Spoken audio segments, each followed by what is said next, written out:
My name is Emma. I am 22 years old and I live in a small town by the sea. Every morning, I wake up early and walk to my favorite coffee. I always order the same thing, hot coffee and a croissant. But one morning, something strange happened. Found a small old key on my table. It was not my key. It was golden and had a tiny heart shape at the top. I looked around. There were many people in the cough, but no one seemed to notice the key. Curious, I picked it up. Who lost this? I asked, but no one answered. The waiter, John, came to my table. Did someone leave this key here? I asked him. John shook his head. No, Emma. That table was empty before you sat down. Maybe it's a mystery, he said with a smile. I put the key in my pocket and finished my coffee. Then I walked to the old bookstore near the beach. The owner, Mrs. Peterson, is very kind. She knows a lot about old things. Mrs. Peterson, look. I found this key today. Do you know what it opens? I asked, showing her the key. She took the key and looked at it carefully. Her eyes became big. Oh, Emma, this is not just a key, it is a part of a legend. A legend? What kind of legend? I asked, excited. Many years ago, a young woman named Eleanor lived in this town. She loved the sea and wrote beautiful letters. But one day she disappeared. People say she left a treasure hidden somewhere. This key looks like the one from her story. I could not believe it. A treasure? A mystery? It was like a real adventure. Where do you think the treasure is? I asked Aunt Mrs. Peterson smiled. Nobody knows. But in Eleanor's letters, she wrote about a special place, Lighthouse Rock. Maybe you should go there. I left the bookstore and walked to Lighthouse Rock. It was a big rock near the ocean. The waves crashed against it, and the wind was strong. I looked around. Was there a lock? A door? After searching for a while, I saw something, a small wooden box under the rock. My heart beat fast. I took out the golden key and put it in the lock. Click.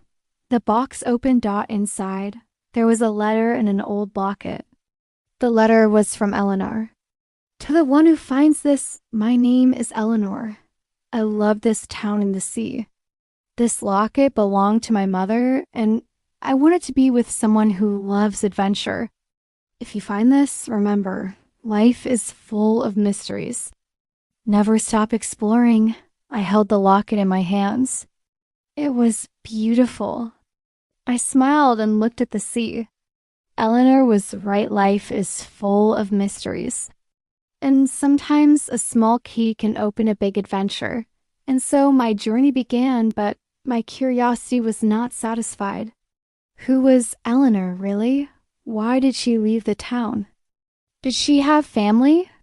I needed to know more. The next day, I went to the town's historical archives. It was a dusty old building, but it had records of people who lived here long ago. A kind librarian, Mr. Dawson, helped me look for Eleanor's name. After searching for an hour, we found something, a newspaper article. The headline read, "Young woman disappears without a trace." I read the article carefully. It said Eleanor was last seen at the beach near Lighthouse Rock. Some people believed she had left on a ship, while others thought something mysterious happened to her. But there was one clue: a man named Henry wrote letters to her. Who was Henry? I needed more answers. I checked another book and found Henry's last name, Henry Whitmore. He was a sailor, and some people believed he and Eleanor planned to leave town together. But their ship never left. I decided to visit the town's old pier. Maybe someone there had heard the story. An old fisherman, Mr. Blake, saw me looking around. "Looking for something, young lady?" he asked. I told him about Eleanor and Henry. He nodded. "Ah, I know that story well. My grandfather used to tell me about them. Some say Henry waited for Eleanor at the pier, but she never arrived. He left town heartbroken. Others say Eleanor found out a secret something about her family, and that's why she disappeared. No one really knows. What kind of secret? I asked. Mr. Blake shook his head. That's the mystery. Some say she discovered a hidden family fortune. Others believe she found out she wasn't who she thought she was. This is getting deeper than I expected. I felt connected to Eleanor.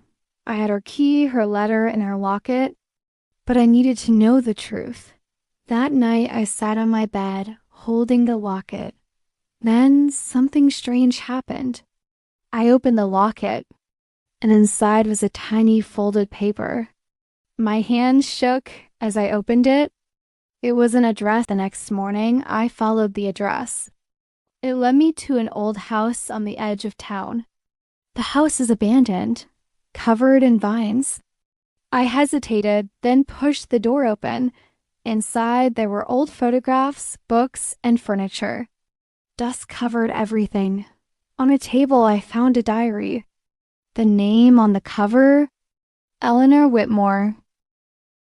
I opened it and began to read. It was Eleanor's story, her love for Henry, her worries about leaving, and something shocking.